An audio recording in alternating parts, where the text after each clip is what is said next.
Yeah, so I did this previously, and it resulted in this book. Okay. Um, so I have different readers that gave me different themes that they wanted me to write on. You know, a few were lost loved ones, a few were for living loved ones, some were just open things, and it ended up just being a prompt. You know, it's something very common in when you do like a writer's retreat, you'll have like a prompt to help, because giving people a blank piece of paper and a pen and say, write something. Now, I'm usually have something to work on that I've come up with myself, but I see like this project as a very collaborative endeavor. Here I have just like photos of all the little poems that I write on really nice paper, and then, send off to the commissioners. So this is where this project is now. So I'm starting to redraft them. It's like visiting old friends, finding these words, and definitely they get better. I don't use the word better lightly. Usually I would use the word different than better, but most of writing is rewriting. So there's an advantage to having been able to put these poems aside.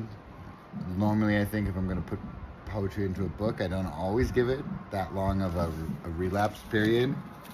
So where it's at now is, these are the poems I still have to go through. So Kanika, who had a poem commission, she's going to be in Paeans 2, which is, I'm naming it Paeans 2: The Space Between Us. Because the space between us is an interesting poem in that I forgot to include it in Paeans 1. It was commissioned by this woman, Debbie, and I didn't take a photo of it, so once I sent off the original, you know, when you have 38 poems to work on, you can't keep them all in your working memory, so I forgot that it was supposed to be in this collection, and then she messaged me after Paeans came out very sweetly to be like, hey, I like the book, but basically what happened to my poem? And I was like, oh, sorry.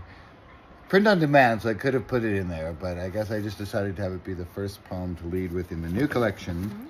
So, yeah, that's the one I have now. And these are the ones that I've gone through. So I have this manuscript. It actually, this project reaches to Kenya too, because this guy I met when he was like a 12-year-old kid in Kenya, he's now like a 24-year-old man who's always looking for work to do. So I gave him photos of the original poems, and then he dictated them at $5 a page, a poem, into this form. A lot of errors, but it still helps me. It's still better than the software. He does better. And then it saves me from what would be a very tedious process, typing my own poem, my own handwriting. So I tried to write very neat for him. So I have like this document, and then I sit with the document on my computer screen, the photo of like Comfort in the Chaos, the original poem, and then I just go through it. And sometimes I'm cutting a lot this time. I'm expanding, but editing. I had some good poetry mentors along the way in my life that really encouraged me to say the most with the least. So I hope the commissioners, Stephen King says in writing, and on writing, his book on writing, always kill your darlings. It means, yeah, there might be this beautiful sentence, and it's a darling sentence, but does it fit into the whole? Does it take away from does your little beautiful sentence, does it outshine what you're trying to do with it? So without more ado, I'll just read one of the poems that I have.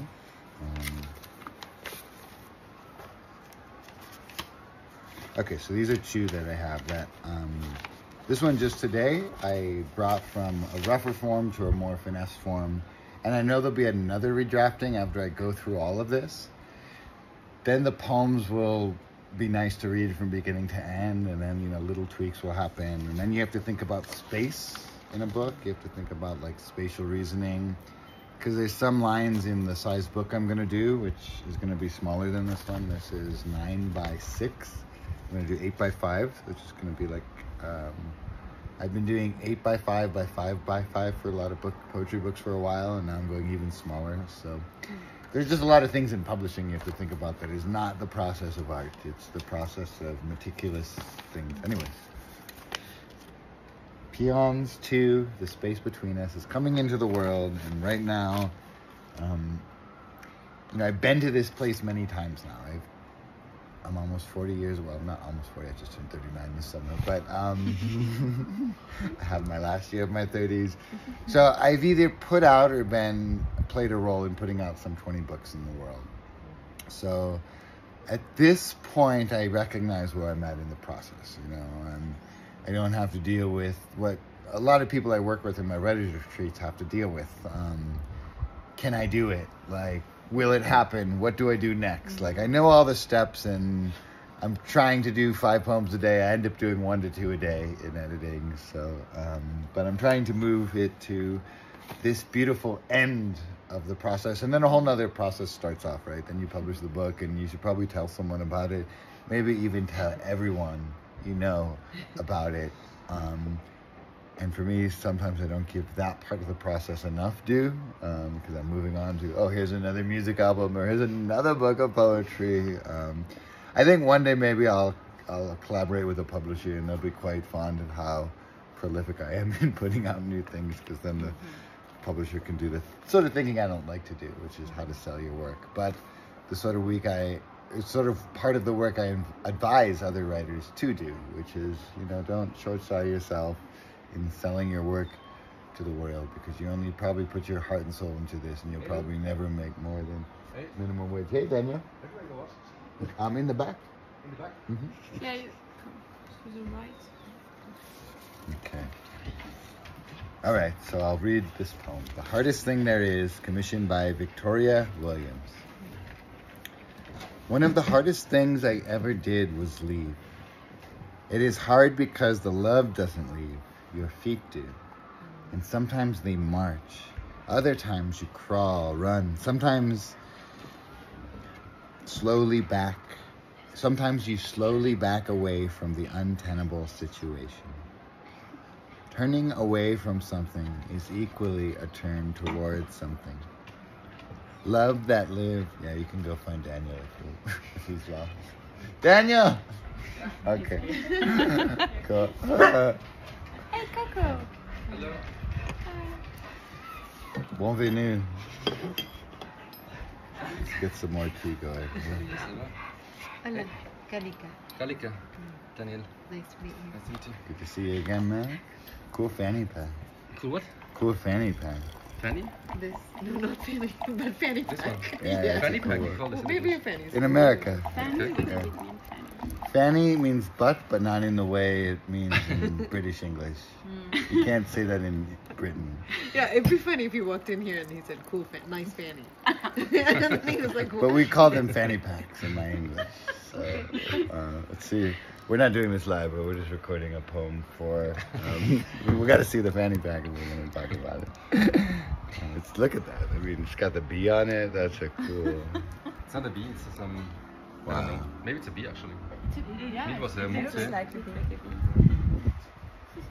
It's not a bee, it's a weird looking dragonfly. Okay, so I was just talking about, I've done this thing where I commission poems. Well, actually, other people commission them, and then they pay me to write a poem on a certain theme. Oh. It's been a really rewarding project, and it led to a book of commissioned poems. And I'm in the middle of working on the next book of this. So I put out a call for commissions again. Thankfully, people responded. Kanika was one of them. And this is the one I was just working on this morning. So, The Hardest Thing, commissioned by Victoria Williams. One of the hardest things I ever did was leave. It is hard because the love doesn't leave. Your feet do. And sometimes they march, other times you crawl, run. Sometimes you slowly back away from the untenable situation. But turning away from something is equally a turn towards something. Love that lived always lingers. The truth of it may not always hold you warmly in human arms, but you can embrace it like faith and hope do. It's from valleys that we see mountains as something worth climbing. Love that truly lived always lingers. illuminates the path as it is, churns the earth beneath you, dusting fertile ground from a wilderness of possibilities. When we let love lead, anger leaves, laughter lifts, and hearts unite in prayer for us all.